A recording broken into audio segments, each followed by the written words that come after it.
Good morning, Park Cat friends. This is Mrs. Letty. It's been a while. I haven't seen you guys. I'm missing you terribly. But I'm back from maternity leave. So I thought I would do some read-alouds and some fun fact things coming your way soon. Like, for example, fun facts about elephants and things like that. Today, I'm going to read one of my favorite books, Miss Rumphius. It's written by, so the author, and it's illustrated. The person who draws the picture is Barbara Cooney. Same person. Does both. Very talented.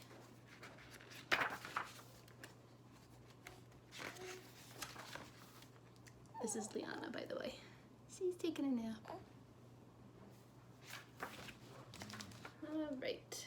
I'll zoom in on the pictures too. The Lupine lady lives in a small house overlooking the sea. In between the rocks around her house grow blue and purple and rose-colored flowers. The Lupine lady is little and old, but she has not always been that way. I know. She is my great-aunt, and she told me so. Once upon a time, she was a little girl named Alice, who lived in the city by the sea. From the front stoop, she could see the wharves and the bristling mass of tall ships. Many years ago, her grandfather had come to America on a large sailing ship. Now, a mast in a ship is the part that goes really tall and the sail hangs on it. And the wharves are down by the water where the boats usually dock. There's the little girl who's narrating the story. And there's a picture of where Alice grew up. You can see some sailboats. And these are the wharves down here. And that's Alice. Kind of reminds me of Portland. Now he worked in the shop at the bottom of the house, making figureheads for the prows of ships and carving Indians out of wood to be put in front of cigar stores. For Alice's grandfather was an artist. He painted pictures too of sailing ships and places across the sea. When he was very busy, Alice helped him put in the skies. So you can see the little Native American that her grandfather carved. And there he is, carving, and Alice is helping paint the sky in the picture. And these are all carvings too for boats.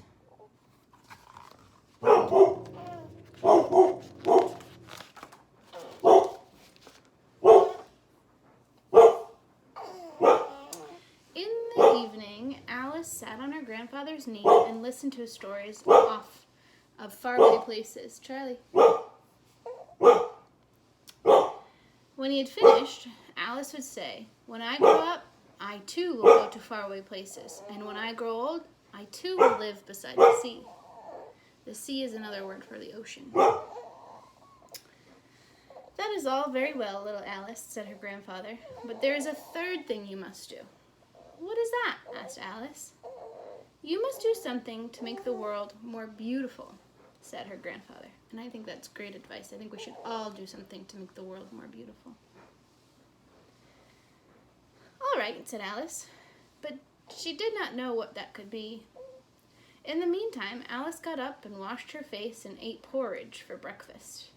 Porridge is a food that kind of reminds me of like an oatmeal. She went to school and came home and did her homework, and pretty soon she was grown up. There's Alice sitting on her grandfather's lap.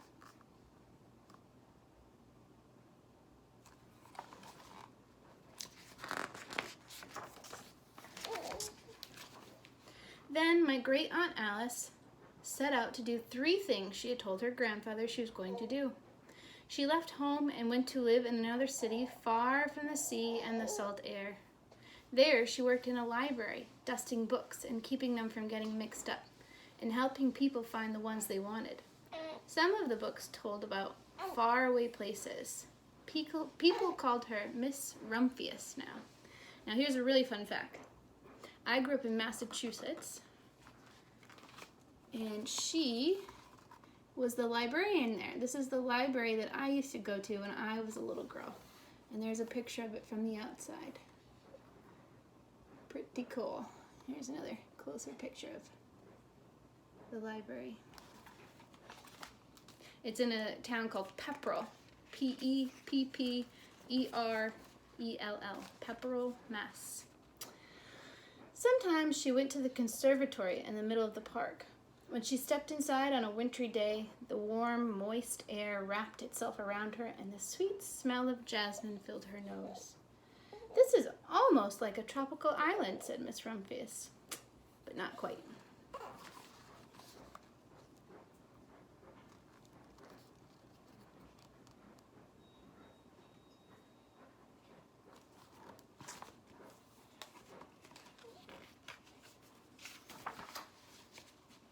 So Miss Rumphius went to a real tropical island, where people kept cockatoos and monkeys as pets.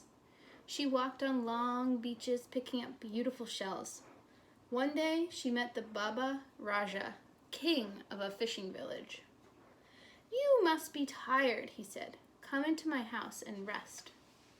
So Miss Rumphius went in and met the Baba Raja's wife. The Bapa Raja himself fetched a green coconut and cut a slice off the top so that Miss Rumphius could drink the coconut water inside. Before she left, the Bapa Raja gave her a beautiful mother-of-pearl shell on which he had painted a bird of paradise and the words, "You will always remain in my heart." "You will always remain in mine, too," said Miss Rumphius. And there's the Bapa Raja giving her a shell. And he lives in a fishing village. And there's a beautiful picture of the tropical island. And remember, the Bapa Raja is the king of the village. My great aunt, Miss Alice Rumphius, climbed tall mountains where the snow never melted. She went through jungles and across deserts. She saw lions playing and kangaroos jumping. And everywhere she made friends she would never forget. Finally, she came to a land of lotus eaters, and there, getting off a camel, she hurt her back. "What a foolish thing to do," said Miss Rumphius. "Well, I have certainly seen faraway places. Maybe it is time to find my place by the sea." And it was, and she did. So there she is climbing snowy peaks, snowy mountains that never melt. And there she is in the desert getting off the camel where she hurts her back.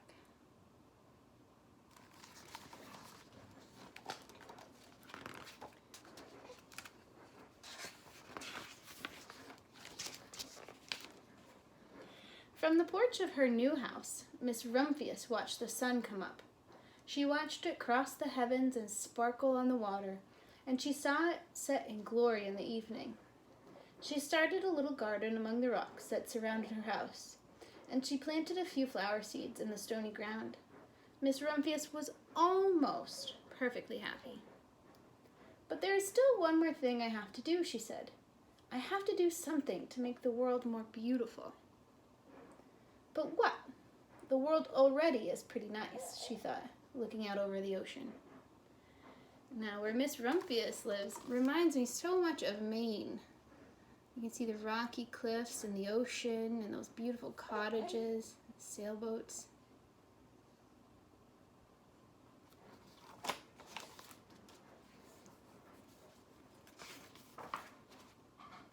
The next spring, Miss Rumphius was not very well. Her back was bothering her again, and she had to stay in bed most of the time. The flowers she had planted the summer before had come up and bloomed in spite of the stony ground.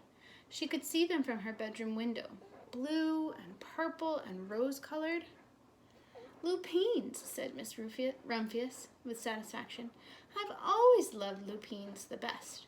I wish I could plant more seeds this summer so that I could have still more flowers next year."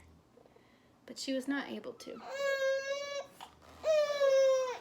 Here she is in her bed, and you can see the beautiful lupines in the window right there. And there she is in her cottage in the wintertime.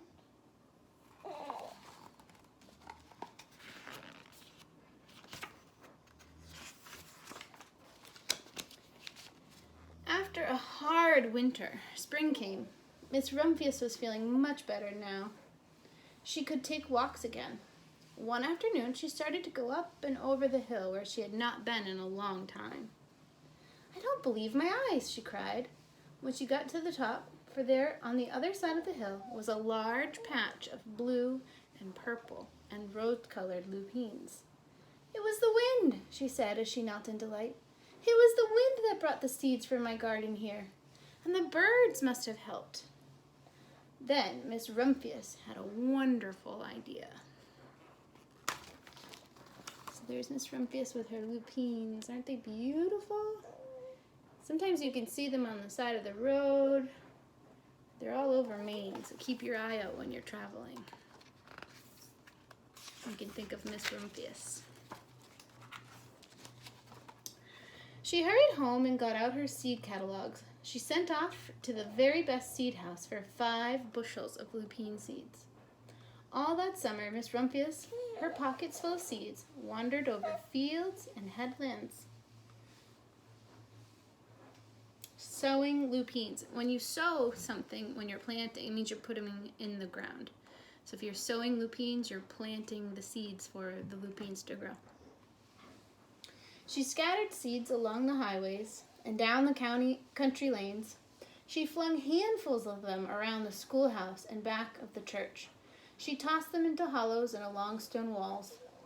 Her back didn't hurt anymore at all. Now, some people called her that crazy old lady. And there she is ordering her seeds. And there she is walking around, planting those seeds. Like the little kitty that's following her.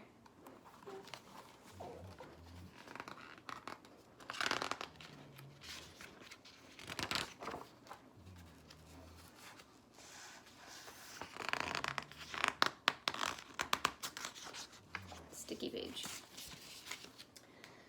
The next spring, there were lupines everywhere.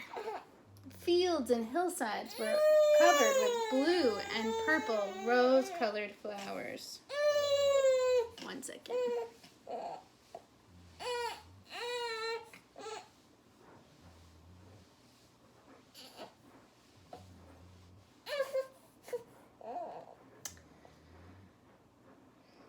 They bloomed along the highways and down the lanes. Bright patches lay around the schoolhouse.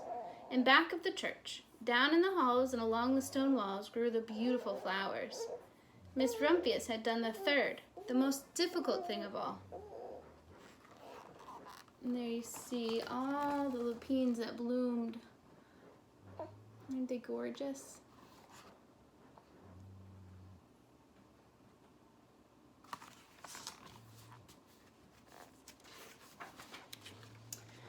My great aunt Alice, Miss Rumphius, is very old now. Her hair is very white. Every year there are more and more lupines. Now they call her the Lupine Lady. Sometimes my friends stand with me outside her gate, curious to see the old, old lady who planted the fields of lupines. When she invites us in, they come slowly.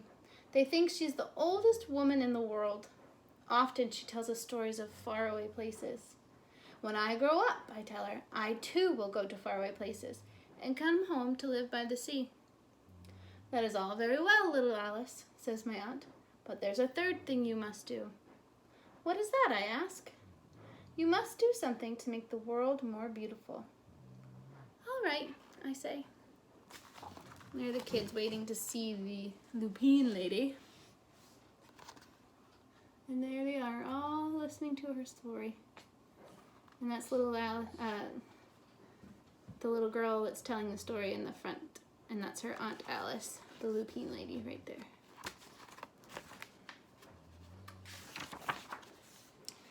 But I do not know yet what that can be. Here they are picking all the lupines to bring home to make their homes look beautiful.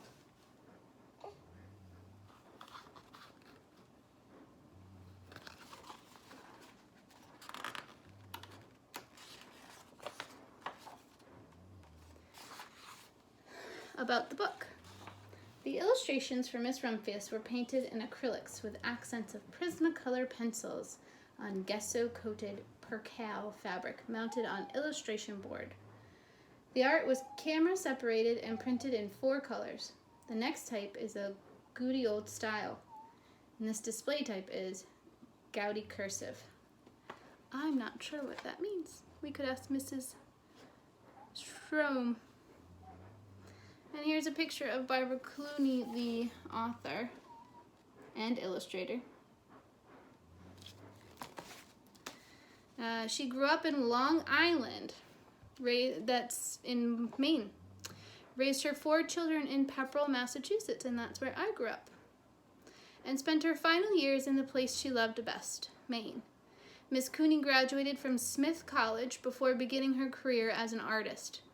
She was twice awarded the Caldecott Medal for Chanticleer and the Fox and the Oxcart Man, written by Donald Hall.